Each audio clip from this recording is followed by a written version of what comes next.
स्वागत छ भाइ बहिनीहरूलाई नेपाल अनलाइन स्कुलमा। मूल कन्सेप्टको एउटा न्युमेरिकल, जस्तै यो न्युमेरिकलमा के भनिएको छ भने एउटा स्याम्पल लिएको छ K2CO3 अनि यसको वेट गिभन छ हामीहरूलाई 27.6 ग्राम। अनि के भन्छ त, was treated by a series of reagents। यसलाई ट्रिट गरियो रिएजेन्ट्सहरूले, जस्तै कार्बनदेखि K2 ZN3 FeCN6 whole to the base 2 मा कार्बनबाट यसमा कन्भर्ट गरियो। के युज गरेर त? रिएजेन्ट, सिरिज अफ रिएजेन्ट्स युज गरेर K2CO3 को K2CO3 लाई, जसको वेट कति थियो त 27.6 ग्राम। अब हामीहरूलाई यहाँ सोध्छ how many grams of this product were obtained. यदि K2CO3 27.6 ग्रामलाई सिरिज अफ रिएजेन्ट्सहरूले युज गरेर कन्भर्ट गरियो कार्बनबाट K2 ZN3 FeCN6 whole to the base 2 लाई त्यसमा कन्भर्ट गरिएको छ भने अब यो बनेको जुन हाम्रो चिज छ यो कति बनेको छ भनेर म सोध्छ हामीहरूलाई। यसको वेट निकाल भन्छ, यो कति ग्राम बनेको छ त्यसको वेट निकाल भन्छ। भनेपछि अब हामीले के गर्नु पर्यो त, यसको वेट निकाल्नु पर्यो। हामीहरूले यहाँ एउटा कुरा क्लियरली देख्न सक्छौँ। के कुरा त, हामीहरूको यहाँ के भनेको छ, कार्बनलाई कन्भर्ट गरेर K2 ZN3 FeCN6 whole to the base 2 मा कन्भर्ट गरिएको छ भनेर भनेको छ। हामीहरूले यहाँ के बुझ्न सक्छौँ त, moles of carbon is equals to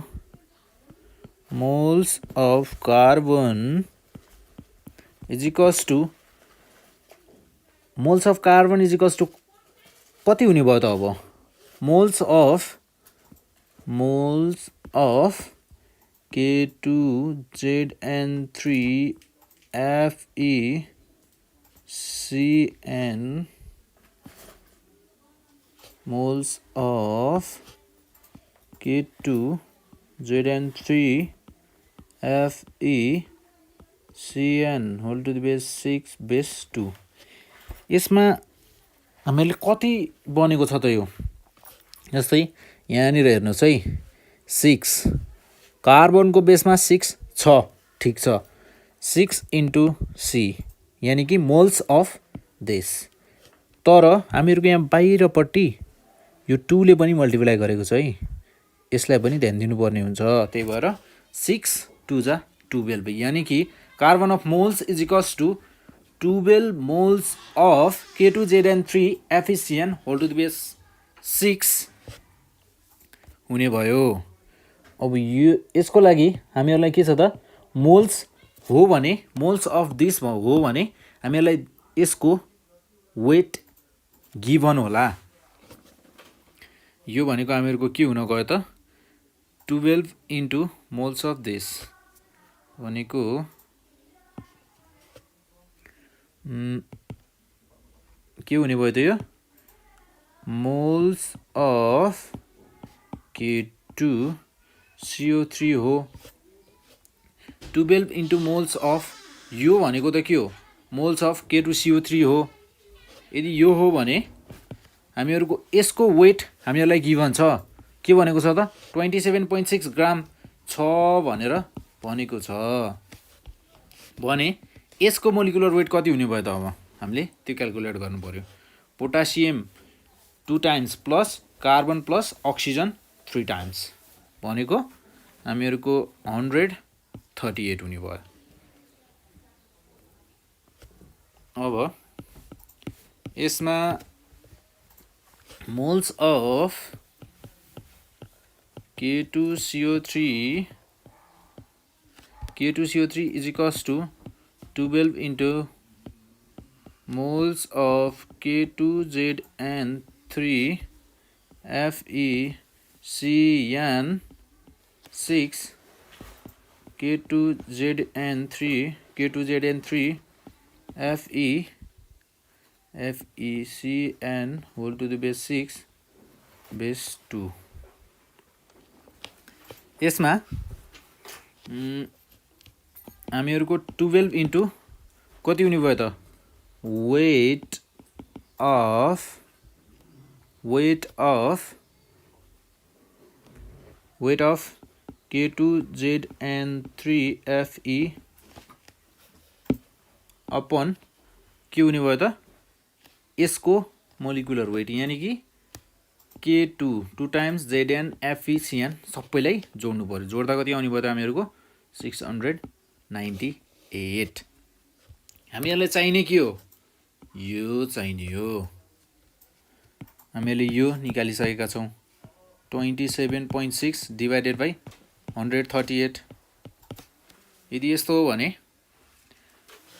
अब हामीहरुको क्वेशन के थियो त क्वेशन थियो हामीहरुको weight of what is the weight of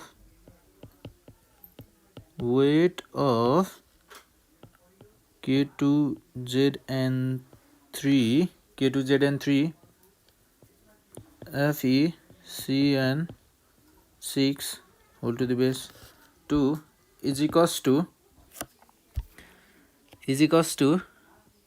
27.6 into 698 divided by 138 into 12 गर्दा कति आउँछ त 11.6 ग्राम मेरो रिक्वायर्ड वेट कति रहेछ त therefore required weight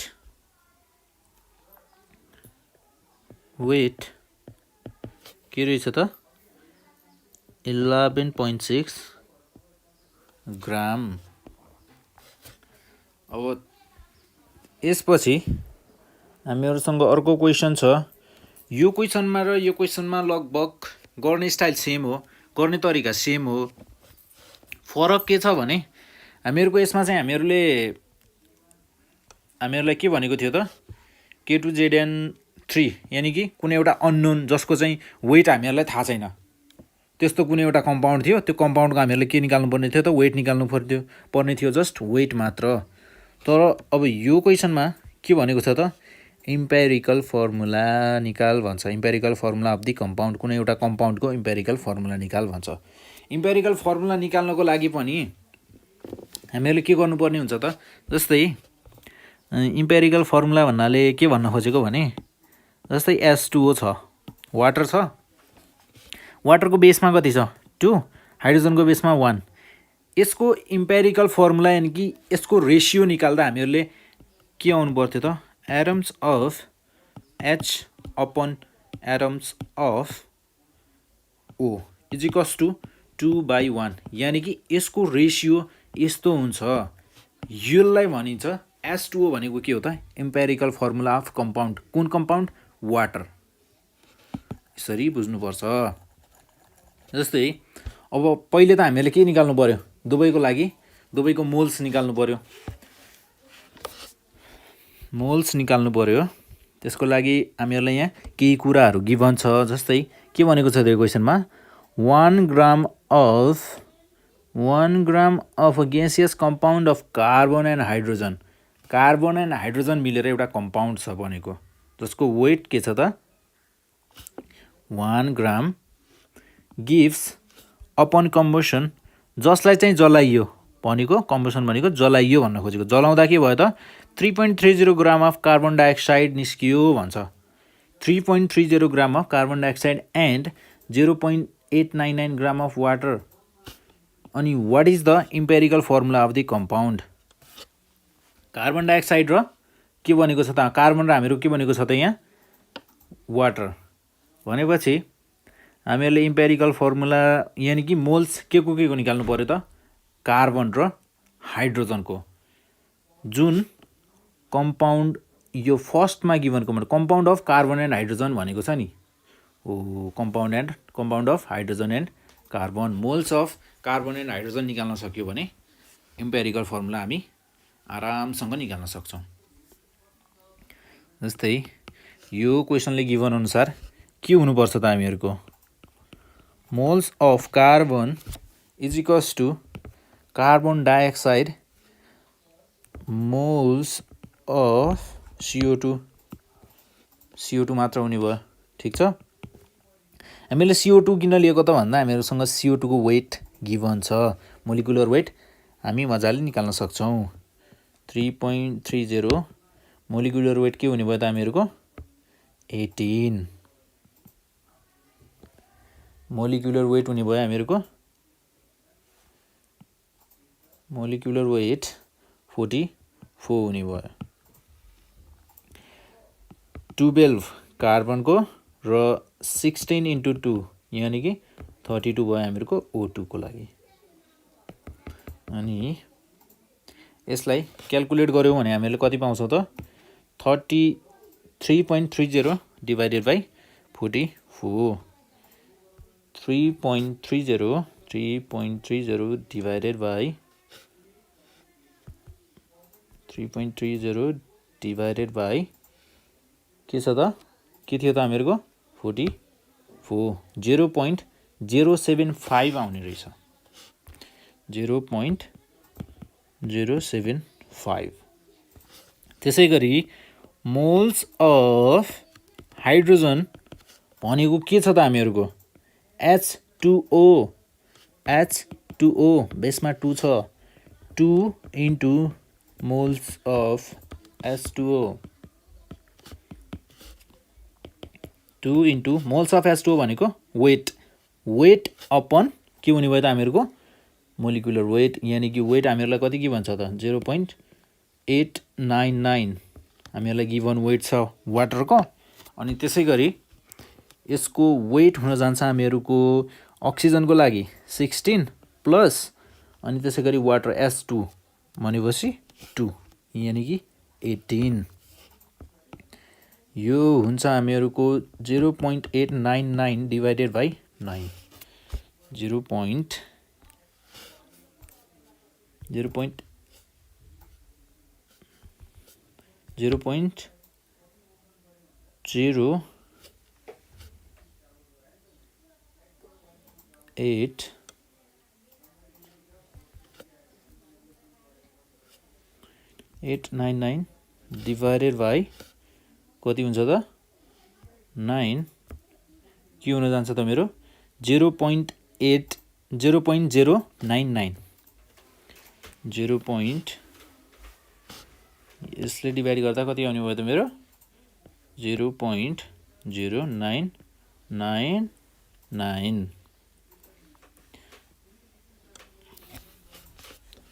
यसपछि जस्तै अब हामीले के निकाल्नु पर्यो त रेसियो अफ मोल्स। जस्तै एटम्स अफ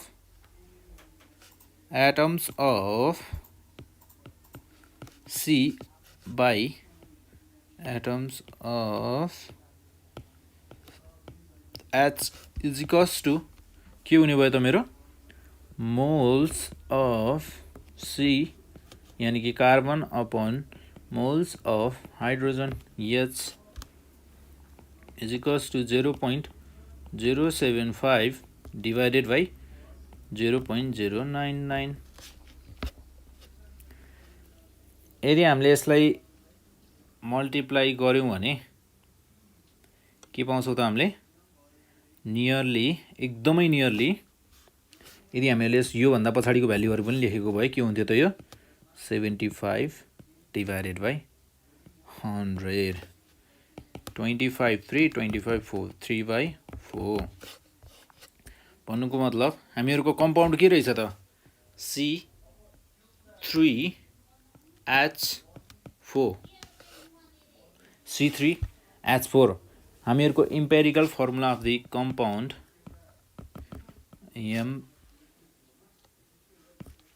के हुन्छ त empirical formula of compound the empirical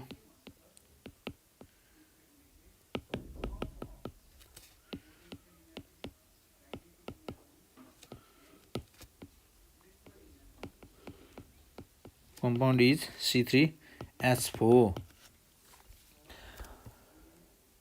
अब यसको लागि फर्मुला यो मात्र नभएर अरू पनि हुन सक्छन्।